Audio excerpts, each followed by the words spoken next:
ৰাতিপুৱাই ছোৱালীজনীক গা পা ধুৱাই স্কুললৈ ৰেডি কৰাই ৰাতিপুৱাৰ ব্ৰেকফাষ্ট দি দিছোঁ। ধুনীয়াকৈ খাই আছে, কিন্তু খাবলৈ ইমান লেজি কৰে নহয়, চাওকচোন কিমান লাহে ধীৰে খাই আছে।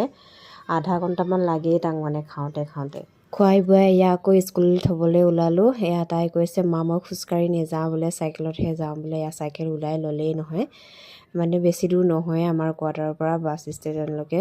ছোৱালীজনীক স্কুলত থৈ মেলি অকণমান শৰীৰ চৰ্চা কৰিবলৈ আহিলোঁ। ছোৱালীজনীক সময় দিওঁতে, মানুহজনক সময় দিওঁতে নিজৰ কাৰণে সময় নাইকিয়া নিচিনা হৈ যায় মোৰ।